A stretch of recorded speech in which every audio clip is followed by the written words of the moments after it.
Flying the Demo Hornet for your Air Force's centennial season is Captain Caleb Roberts, call sign Tango. Tango est chef d'élément à qualifier au combat à bord de CF-18 pour 425 Escadron d'appui tactique. Horsepower of that Benyev M14 engine. He's going to climb for lots and lots of altitude, and then he's going to pull back the power, stall the airplane, and enter what's called a flat spin. It's an aerobatic maneuver that got those early barnstormers into trouble from time to time. He's looking for 4 turns. As he goes nose high, there's the brake. He stalls the airplane, the power's right back, puts the airplane on its belly, and now spins down towards the ground. There's 1 turn. There's 2. There's 3. Look at him lose all that altitude. There's 4. Is he going to get 1 more? I think so. He's got 5 that time. There's the recovery. What do you think of Trevor Rafferty so far? All corners of the globe to earn their wings in the British Commonwealth Air Training Plan, or BCATP, which was one of Canada's major contributions to the Second World War effort.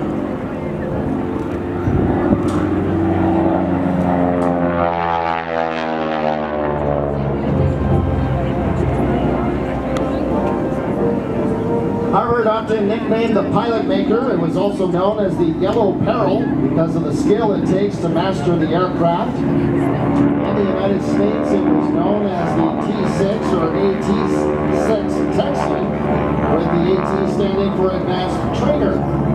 And it served in the United there, but it's amazing how sharp they can actually turn and get that airplane back on the water from altitude. It's not anything that comes real fast. It's something that comes with a lot of experience, and we work really hard at training our people every year to make sure that they are just top-shelf people in doing their job. So they'll come back around again, and if you can imagine, there was a fire out here right now. They'd be already back into their second load, and they've only been on stage for about 3 minutes, so it doesn't take that long. It is great at doing exactly what it does. And here in Lake Ontario area, I mean, we have wide open water, not a lot of obstacles except for the city, but we're staying far away from the city. That's not usually the typical kind of conditions that you're operating in, is it? No, it isn't. We're operating up in the north of Ontario and anywhere else in Canada. Ontario is blessed with an awful lot of water. We've got water everywhere north of the French River, right up through it, including Hudson's Bay areas. We can fight fire.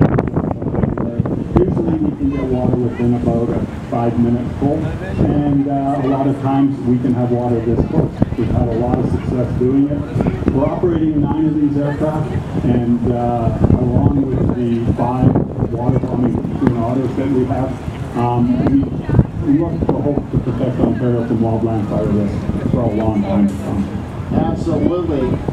And of course, the 415 is a really important aircraft in that mission of protecting our forests and the property around the forest.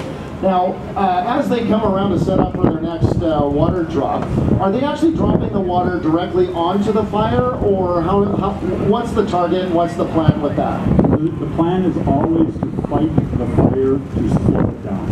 CL-415 will never put out a fire, but it will slow it down, stop it. So the ground crews to be able to get in there and put this thing out. If nothing else, they're looking to raise the humidity of the fire and slow it down. Beautiful airplane. I get a charge out of looking at it like this because, as I was reminded last night by our AME, our support staff, we are with our AME Maxime Dupin-Lafosse, and he's back at Pearson waiting for this. He thinks it's sinking all the time. And it's just because the engines are so... Locate them. And in just a second SARTAC, it will be hoisted down into the water by the helicopter.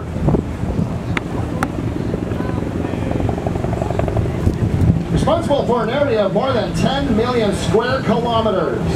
They work under the command of the Joint Rescue Coordination Center to coordinate emergency response services. 424 Transport and Rescue Squadron covers the bulk of Canada's landmass by working closely with search and rescue partners, including local police forces, fire services, the Canadian Coast Guard, Parks Canada, and more. and it's almost impossible for ground crews to get them off the mountain, and so they'll call in a moving helicopter, or in some cases even the Comoron helicopter. Now both are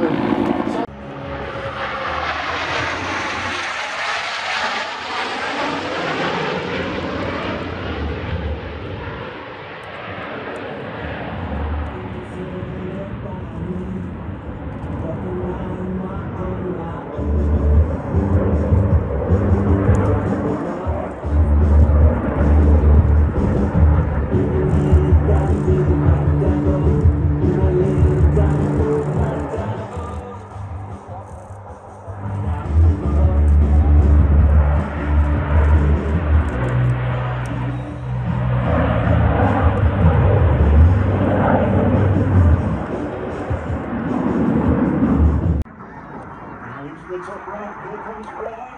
He's putting his smoke out, and he is in the heart.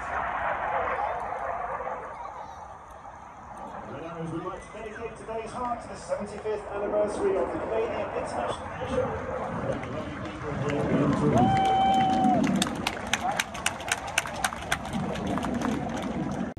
They'll roll towards each other at the last minute, reverse the turn in the opposition barrel.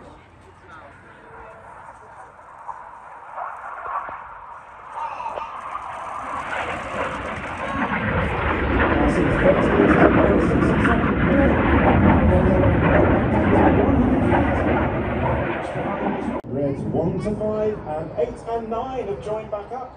As they get towards the fireboat, Red 1 is pulling them up to the vertical.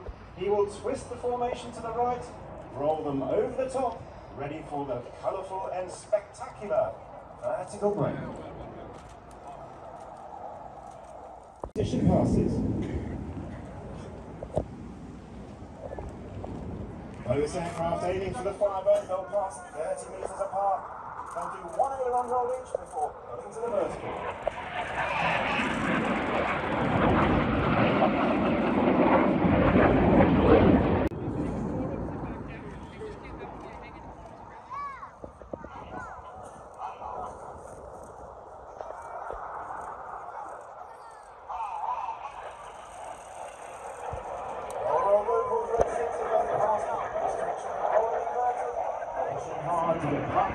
Anniversary break.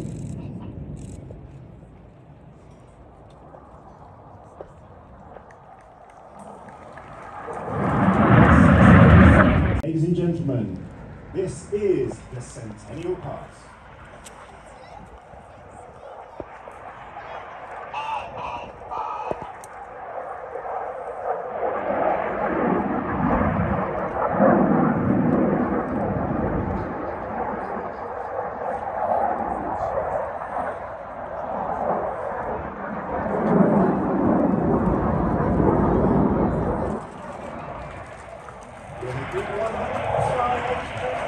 Watching the